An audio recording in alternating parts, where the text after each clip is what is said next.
You are listening to 10,000 Swamp Leaders. Leadership conversations that explore adapting and thriving in a complex world with Rick Torsett and guests.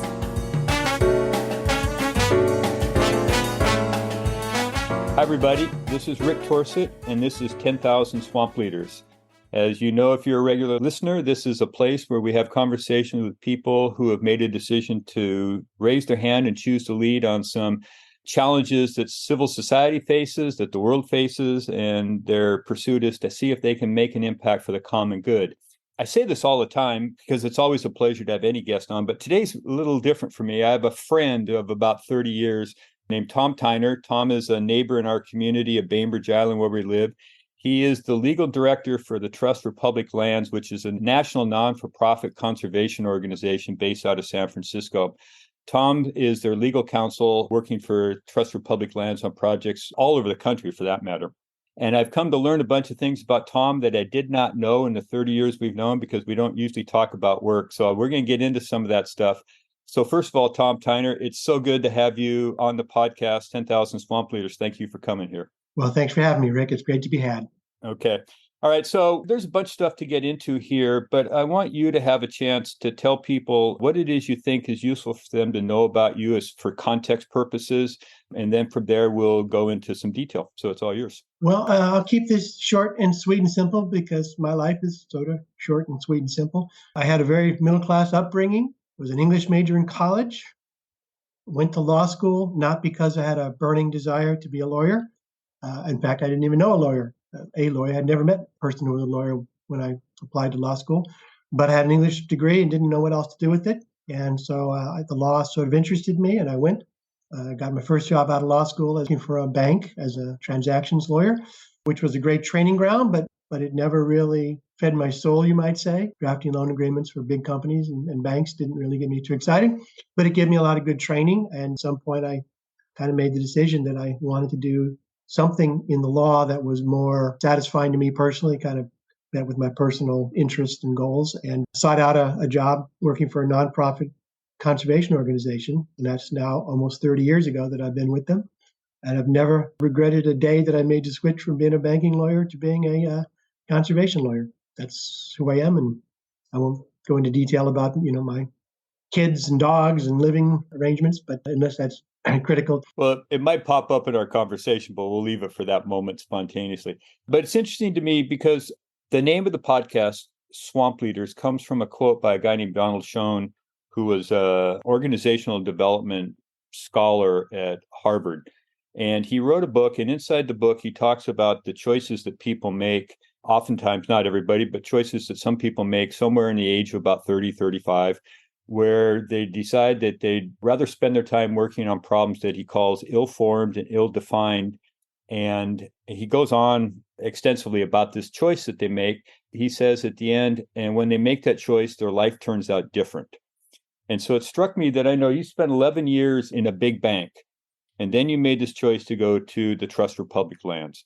So share with people right out of the gate, what are the parts that made up the decision? Because we have people listening who are maybe 11 years in a place and they're wondering, what's the move like and what's the process I might want to account for that helps me think it through clearly? So for you going back, how did you make that decision? It is a convergence of a couple of things. One is my first job out of law school was at the bank, and I was there for 11 years. And for the first few years, as a new lawyer, you're basically learning the ropes, getting a little bit of confidence, understanding what you're doing, getting good at the craft of being a lawyer. And that was all great. And at the same time, we were starting a family. So I had a couple of young kids when I was working at the bank. And the kids reached an age of 5 or 6. And it was time to start thinking about, well, actually, it was a little slightly younger than that, but school age, where they were going to start going to school pretty soon. We were living in San Francisco Bay Area, working in downtown San Francisco. I had reached a point with my job where I knew my job, I could do it very well. Each project I worked on brought certain challenges, but it was the same, process. And there's a certain satisfaction in putting together a transaction and everybody sign, in my case, loan agreements and all the documents and close a deal. You feel like you've moved, the organization, the bank on. You've done something good for the borrower. You've completed a transaction. There's a sort of satisfying feeling about that, but it's a very mild feeling of satisfaction. And at the same time, we had kids, and we were probably living in an area we didn't think would be optimal to raise kids. And so I just started realizing that I was bored with the work I was doing. Became routine. It didn't really excite me. I mean, frankly, I did it because by that time I was fairly good at it, and it brought in a regular paycheck. My wife and I talked, and we really said, this is not really where we want to be living for the rest of our lives. This is not where we want to raise our kids. And my wife's a teacher, and she can teach anywhere pretty much at the time. So we started thinking about what's next. Where could we go and find an environment that was more conducive to the kind of place we wanted to live, and where I might be able to find work that would be more interesting to me personally and more satisfying. And that's where everything kind of converged. We started looking in the areas we wanted to move to, and Bainbridge Island sort of popped up on a number of our screens. We visited it. We visited the larger Seattle area and really liked the area. It had that perfect mix for us of sort of a rural, undeveloped areas with access to a big city, sophisticated city where I could find work as an experienced bank lawyer. But I didn't really want to be a bank lawyer, so I was also at the same time looking for a job that was more satisfying. And I was reading Wendell Berry and John Muir and getting kind of excited about the outdoors and conservation. And I said, boy, wouldn't it be great to get a job doing that kind of work? And there's not a lot of opportunities in that area, but I started looking around. And, everything people say about networking, which I avoided all my life, actually works. And through a series of coincidences, my wife started talking to another mother at the preschool that our kids were going to in Marin County. And we got to talking about me because we reached the decision that we were going to move at some point. It's just a matter of when. And this woman said, oh, well, that's interesting. So your husband's looking to make a move and to get into conservation work. I just happen to be married to the general counsel of a nonprofit group in San Francisco. And I don't know if they have any openings, but you certainly ought to get in touch with them. Had you ever heard of the Trust for Public Lands at this point? Never heard of them. I had never heard of them. Didn't, other than the Sierra Club and the Nature Conservancy, some of the big organizations, I had never heard of this little group. And it was a relatively small nonprofit. It was established. It's been around 50 years now, but at the time it was only around 20 years. But I knew that their mission was conserving land for people. And so I followed up lead that my wife had given me, and I reached out to the general counsel, who contacted me back immediately and said, well, we don't have an opening right now, but we might have an opening here in our Seattle office. And if they do, you certainly ought to apply for it. And a year later, we had made the decision to move to Bainbridge Island and had done that. And I was living there, and I followed up with the attorney of the Trust for Public Land in the Seattle office, who by coincidence said, well, I'm really glad you called. This is great timing. I'm leaving this position, and I haven't announced it yet, but I'm going to be leaving. So if you want to get a resume in here and a letter of interest, you'd be the first one. And so, the next day I dashed off my resume and sent it to him. And after a couple of weeks, it felt like a couple of months, but it was probably a couple of weeks of interviewing and discussing. It didn't hurt that the person who was leaving had himself come from a banking background. He worked for Seafirst Bank in Seattle when he took the job at the Trust for Public Land. So we had that in common. I had the fact that I knew the general counsel through this preschool in San Francisco. And one thing led to another, and suddenly I got hired. It was both the most exciting day of my life and the most terrifying day of my life. And I said, oh my God, I don't really have the faintest idea what they do. I learned a little bit from research and all that, but truthfully, you never really know until you show up at the office, hand you your portfolio and say, well, here it is. It worked just the way networking is supposed to work, with help from a timely decision on the part of my predecessor to leave the organization just about the time I needed an opening. And I'm going to add also with a very qualified candidate to fill a position, but you're going to be modest about that point. We'll come around to that again, though. So I want to come back to this process a little bit, but first for people, let's help them understand what the work is of the Trust of Public Lands, because for a lot of people, they may not know anything about what you're up to there. So give people some sense of what the purpose of the work of the organization and then what you do in support of that work. Absolutely. Yeah, I'll give you my elevator speech when people ask. It's pretty simple. The Trust for Public Land is a nonprofit land conservation organization nationally based in San Francisco, offices throughout the country. And essentially, we do two things. We buy and sell land, and we build and refurbish parks. And they're both related to the core belief in the organization that people should have the opportunity to get outdoors. People should have an opportunity to get into nature relatively close to home. And whether that's going to a local park, going to a green belt to go for a hike, getting to a community or regional park, or getting out into the wilderness, getting out into backpacking and seeing the national parks and national forests of this country. And so our mission is to identify and protect those lands that have some unique conservation value, scenic, recreational, whether it be skiing, hunting, fishing, camping, bicycle riding. We also work at conserving working lands, working forests, because working forests have great habitat value and they oftentimes have trails to go through them, camping opportunities, hunting and fishing opportunities on private forest lands. We often work to conserve working ranches because, again, those ranches have acreage that's available for habitat that has, in many cases, grows local food that provides jobs for the community. If it's a working forest, it provides timber jobs. So we just see a lot of benefits to people having access to public land. When I say we buy and sell land, we do buy and sell land. We typically buy land from private landowners, timber companies, other kinds of industrial corporations that have holdings, things like that. We also buy land from people who just happen to own land in the mountains or lands that would make a good regional park or lands that are adjacent to existing public lands. So we buy land from private parties, but we sell them to typically government agencies, all of the kinds of government agencies that own and manage lands, local park and rec districts, cities, counties, state parks, national forest lands, fish and wildlife preserves. We work with all these federal, state, and local agencies who are, as part of their mission for their constituents, are owning and managing lands that are open to the public to visit and camp on and recreate on. We help those lands get into public ownership and be available for public use. So on one level, my job, and the same thing with parks. There are a lot of underserved communities that don't have parks that people can walk to or easily access. And so their children don't necessarily have access to those opportunities to get outdoors for the exercise value, for the sake of socializing with other kids. So we spend a lot of time locating those parks and working with the communities where they're located to refurbish them, bring them up to be modern parks with surfaces that are good for activities, soccer, basketball, the usual kind of things, play areas, but also meeting areas and green belts, water features, things that give them an opportunity to experience the outdoors. And both for the health reasons, the exercise, and also just to see how nature works, to see how water is retained in some landscapes and some water features, and how trees add shade, factor into climate change and things like that. So there's a lot of benefits the organization believes that access to public lands serves. And my job is to work with our project managers who are working on those projects of buying that land from a private landowner and then selling it to a government agency. Just like anybody else buying and selling land, there's a lot of due diligence you have to do. There are contracts you have to enter into. There are appraisals and sometimes surveys. And then we work with the landowner to acquire those lands. At the same time, we're working with a government agency partner who's going to be the ultimate long-term owner. And let's just say it's the U.S. Forest Service, for example. Well, the U.S. Forest Service is always looking to add to its holdings and expand the land that it owns. As the population increases, they need to expand the amount of land available for the public.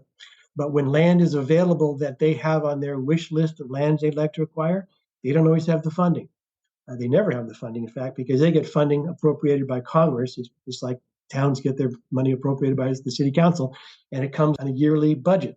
The land that they've been having their eye on, this critical piece of important conservation or habitat land, is up for sale now or available for sale now, and they can't do anything about it because they don't have an appropriation. They won't have it for about a year. There's that lag time before they can actually have an appropriation and money to buy it. We, as a private nonprofit group, have the ability to go out and negotiate with that landowner for an acquisition of that property with the intention and expectation that we'll ultimately get it into public ownership. But we work with the timeline that the landowner has, as well as the timeline that the government agency has, who's going to ultimately acquire it from us. This begs a question that I've never thought about, because I've heard you talk a little bit about this process.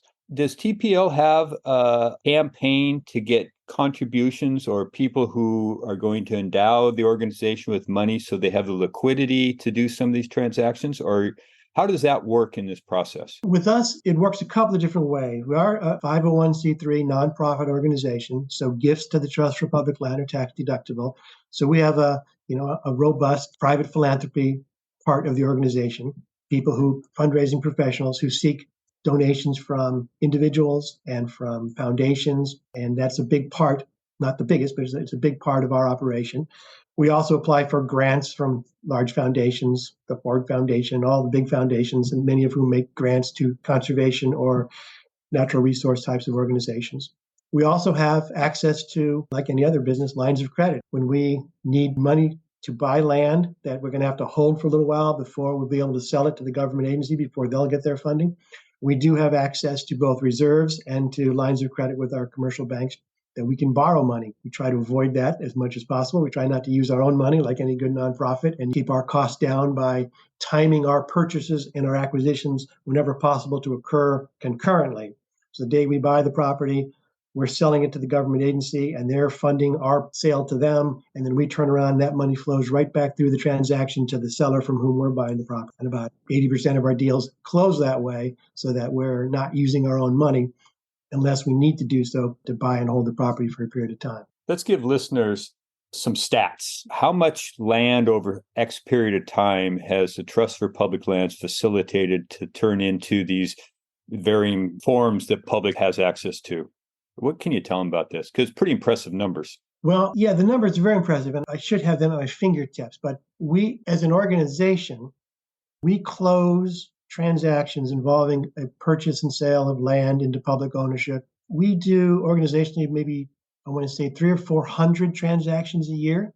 And any given transaction can be as small as a vacant lot in an inner city that's going to be converted into a small playground, to transactions on a landscape scale where we're buying tens of thousands of acres of timberlands to add to an existing national forest, or we're buying conservation easement over 100,000 acres of forest land owned by a timber company that will keep the property in private ownership. The timber company will own it, but they'll own it subject to a conservation easement that will not allow them to convert that land to non-forestry uses. It's in the tens of millions of acres, in the billions of dollars in terms of fair market value of land that we've conserved.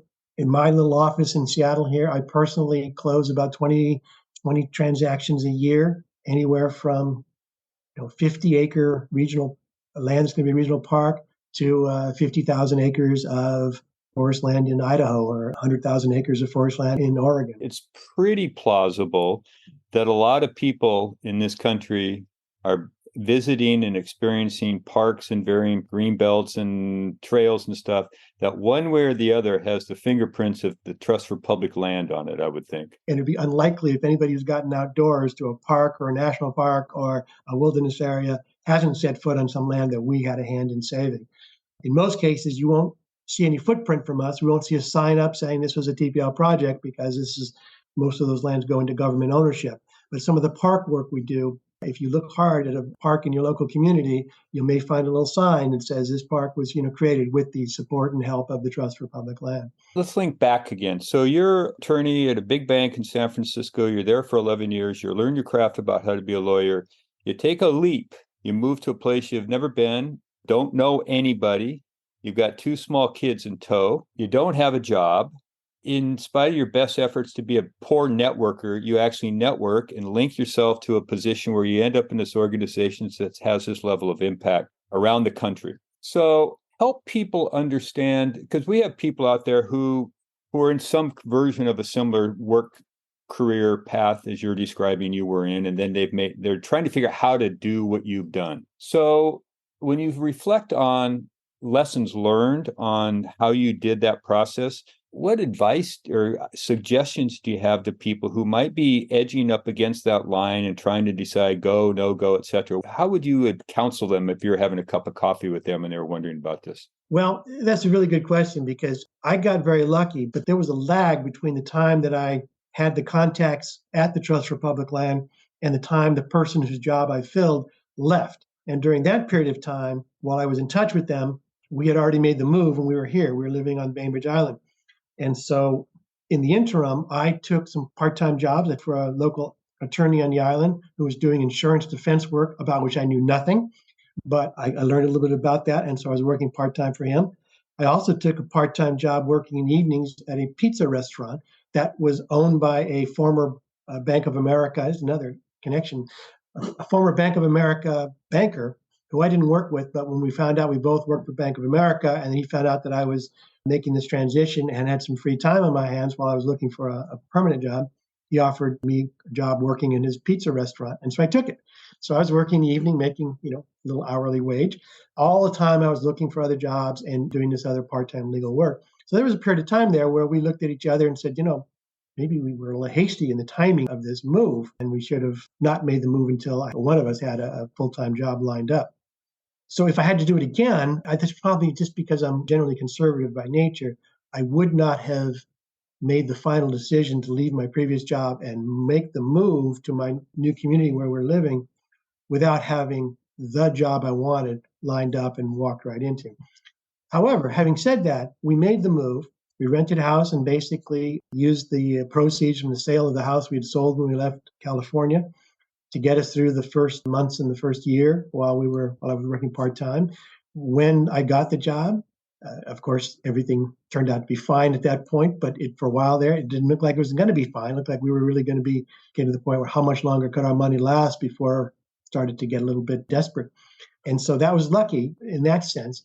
I never regretted making that move, even though it set us back a little financially because we kind of started over. If we hadn't made the move when we did, I wouldn't have been here to take that opportunity for the job that I have now. And it was definitely a leap of faith, and it's not one that I encourage people to do that only if they're really certain, if they're absolutely dead certain that they want to make this move and are committed to do whatever they have to do once they make the move to network and take part-time jobs.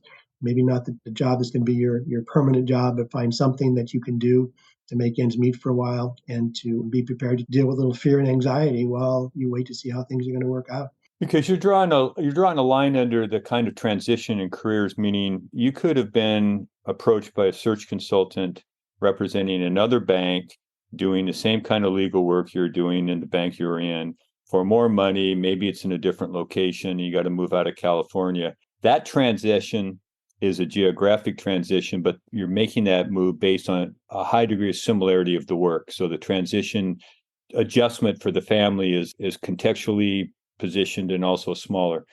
You're, on the other hand, you're leaving familiar territory, you're leaving a network of people, you're changing your career completely from something you know quite a lot about, 11 years, to something you don't know much about at all, as near as I remember, into a community where you don't know anybody. So talk a little bit. I know the answer to this question, but for listeners, let's talk about this.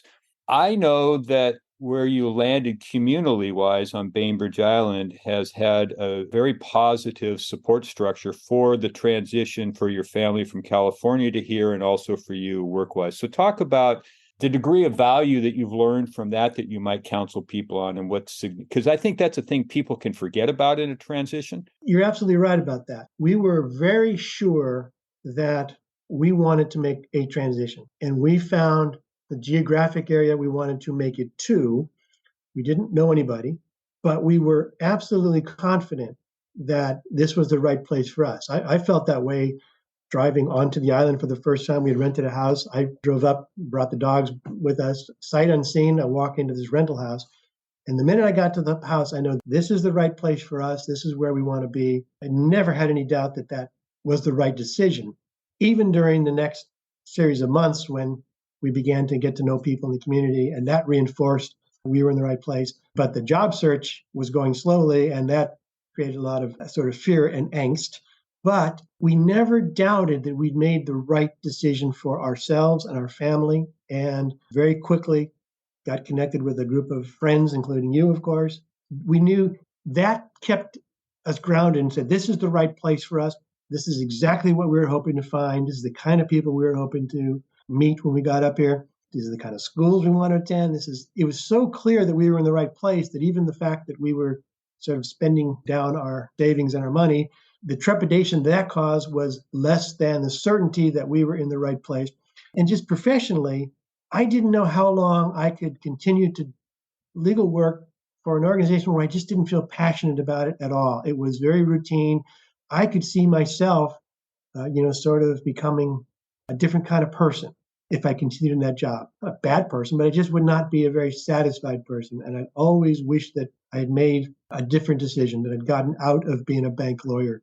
Again, not that's a bad way to make a living, but I knew that if I came up here and just got into a different bank working situation, I'd be right back where I started from when we started our journey, because I'd be doing what I did for the paycheck so that we could continue to live in this community because it was clear we wanted to be here.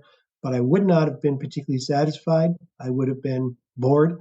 And, that was one of the reasons we wanted to make the move. We wanted to have a change in our lives. And I wanted to have a professional change where I was excited again about going into the office and excited about doing the work I did and seeing that it really had tangible results in the world that made me sort of proud of it and excited about it. I have talked to people who have thought about making a move, and I say, well, it was the best decision we ever made. It worked out great, but it didn't always look that way. So if you're thinking about doing it the way we did it, be prepared for a period of time where you're going to perhaps do a little soul searching and wonder if you made a mistake. But my advice to those people is if you are absolutely certain that you're in the right place and you want to do something, hang in there and be tenacious and be looking hard and taking every available opportunity to talk to organizations that you feel like you have sort of a kindred spirit with. And in my case, it worked out, and I think it'll work out in most people's cases if they're diligent and really committed. My experience is people who really have a passion for doing something, they can go to interviews and send letters. That's reflected in how they approach, the job. There's a new opportunity. I couldn't be more excited about doing it. I have this skill set, which I think is transferable, even though I'm not entirely sure exactly all the things you do. And since I've been in an organization, I've now seen people coming in kind of making career changes similar to the one I made. And there's just something about them. There's an energy about them that they're embarking on something that really gets them excited. And I say, oh boy, this is a person we want to really bring on board if we can, because they're going to bring this energy and commitment and new birth, a new professional career excitement to the job. And that's going to be worth its weight in gold. You're bringing up this P word, which has come up on this podcast a few times, which is passion, or what Joseph Campbell used to refer to as following your bliss, which we all listen to and go, oh yeah, that sounds ideal. Who wouldn't do that? Who wouldn't chase passion and bliss as an expression of their contribution to the world? But you brought it up. So since you brought it up, all people want to know the answer to this question that they've been searching forever. So in a bit of seriousness, I mean, you have two kids who are now grown and out in the world and doing their thing. But let's just play with this a little bit. So from your own perspective, you can relate to whatever you want. It could be life, in the context of this podcast, it's about how I choose to use myself to lead in the world, which could be in work and all sorts of other places. But what is the thing that stirs you and is probably consistent across all the different forms that you use yourself in the world? So, for example, I know for listeners, you work at TPL. You served on several boards in the community, so you use yourself in that way. We will get into a little bit about this little side business you got about writing, and you're a book publisher. So what connects the dots there around the things that you're willing to invest time and energy into for something bigger than Tom? I think it grows out of two things, really. One is that the work I'm doing now, I see an immediate tangible benefit in the world because of something I worked on. I see a park that I can walk to. I can see a mountain range that now is available for people to visit.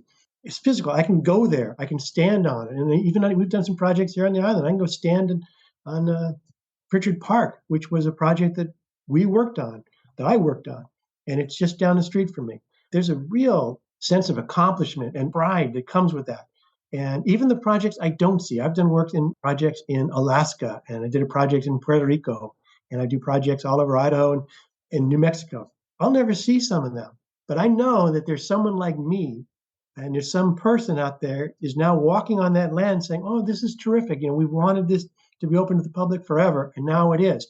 And I know that I played a little bit of a role in that. And that gives me an immense amount of personal satisfaction, which is important because any legal job, we're buying and selling land, and we're dealing with landowners from sophisticated corporate landowners to mom and pop folks and everybody in between. And the work we do is great and inspiring, and I love it, but the people aren't always easy. And the problems you encounter in any real estate practice can be very frustrating, and working with government agencies can be very frustrating. You've got to work hard, and so you need a reason to want to succeed rather than just sort of say, oh, well, I hit a brick wall here, I guess we'll move on to the next project.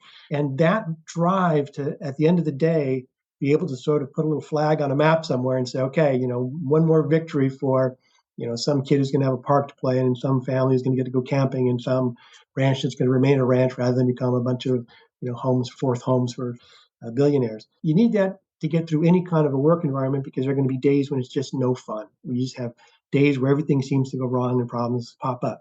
And if you can take a deep breath and say, yeah, but in the end, it's worth it if I can figure out a way to get around this problem or make it go away or come up with a fresh approach, we can get to the end result of getting this deal done. And that gives me an immense amount of satisfaction, and it gives me the passion to want to get it done. And over the years, I think I've close to 800 projects. And so that's 800 pieces of flag or little flags, little pieces of land markers out there that I can look at. That gets me excited, but it also puts me in touch with all of these local nonprofit groups. We do a lot of work with local land trusts because they're sometimes advocates for the land that we're trying to save. Well, now I'm suddenly meeting people from the Bainbridge Island Land Trust and from the Nature Conservancy, all these other groups who are very much like the people at TPL. They're smart people who've made a decision to work in an area that gets them excited, that they feel personal connection with. And that's expanded because of that. I ended up being on the board of directors for the Bainbridge Island Land Trust for 6 years, including a year as president. And through them, I've met a lot of people on the island who are conservationists in other areas. It's opened doors for me to meet this kind of group of people who I never would have been aware of or come across. They all turn out to be pretty cool people, and I've become good friends with some of them. And I find the things they do inspiring, and we have a lot in common. It's just the best. And then there's one other component is working at the bank, brought in a paycheck, and it paid for our living and a good life and all that.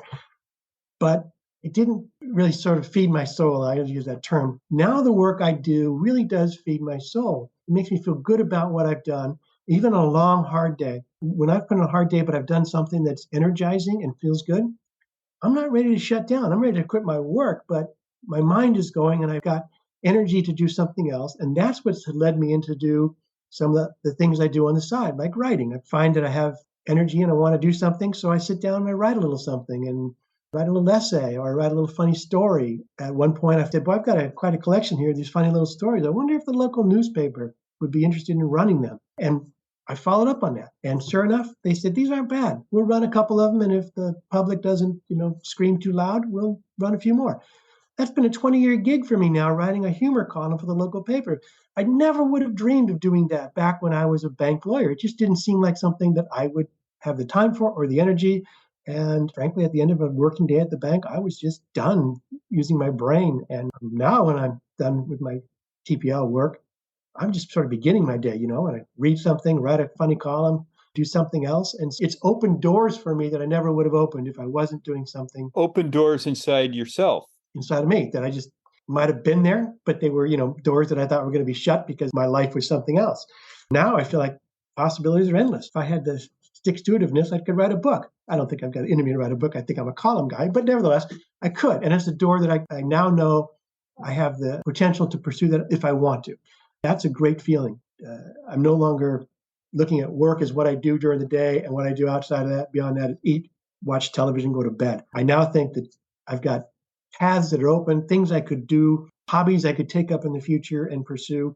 It's a totally different energy, and a mind space that says, there are no limits really for what I could do. I've got things I can get involved in. If I see something that looks exciting and interesting, I can dabble in that because who knows? Maybe it'll pan out and be something I'll be good at. Maybe I'll scratch that itch, check it off the list and say, okay, I'm going to drop my calligraphy class.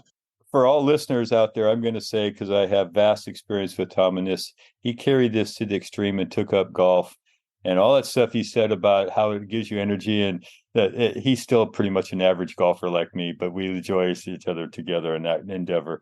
So, Tommy, this is called 10,000 Swamp Leaders.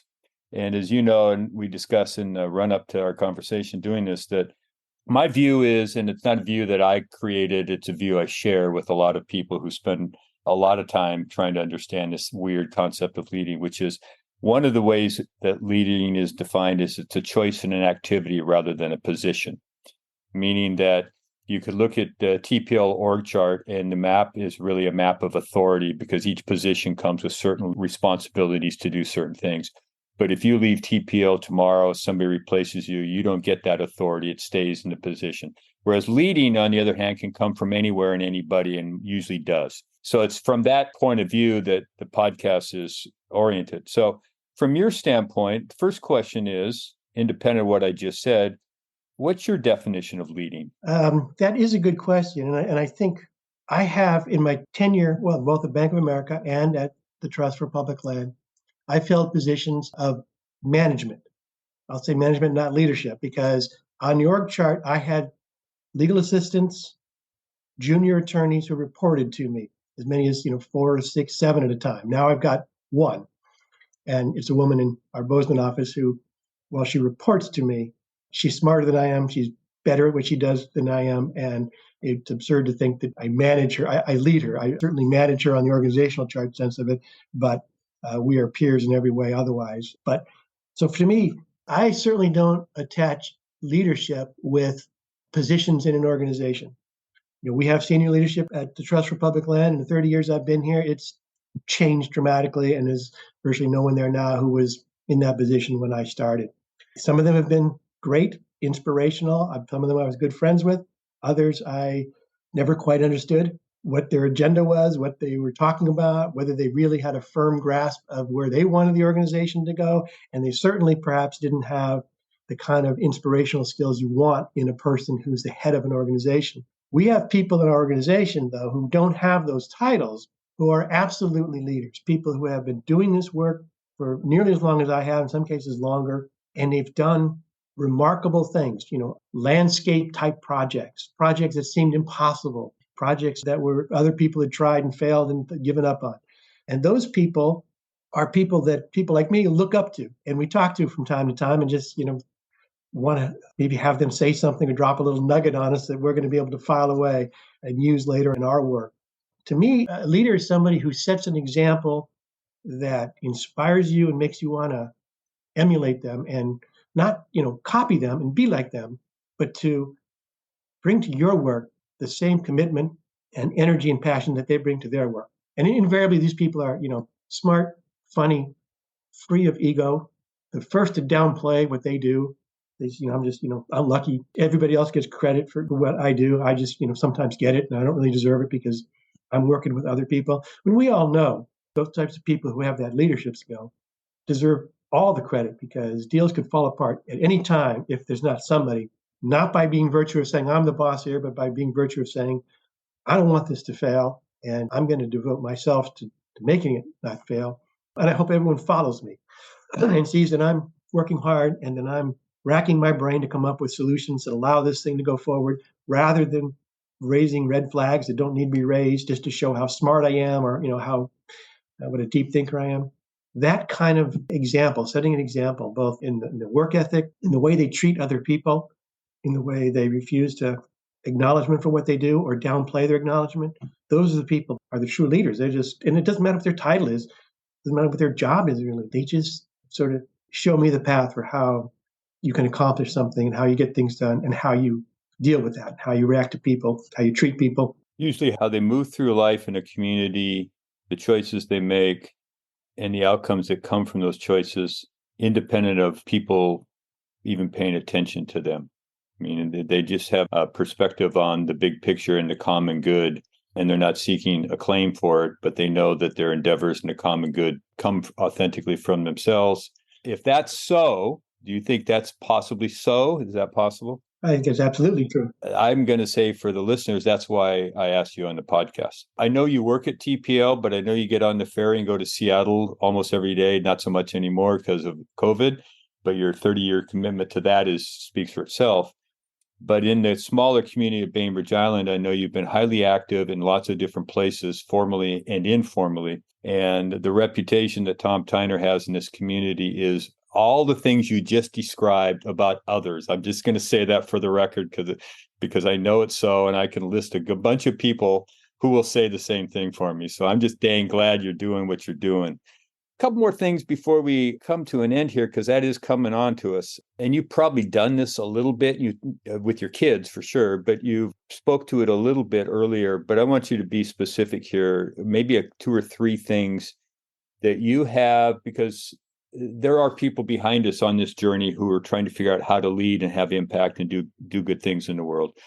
So if you had 2 minutes with a group of people who are trying to figure out how to use themselves to lead for common good, what are a couple of nuggets that you've learned that you say, these can help you. What counsel do you have for them, counselor, on a couple of bits? Well, I'll make this, very personal because I'm sure everybody has, different things. But the things that when I see in others that tell me that, there's a person who's a leader, who's going to get things done.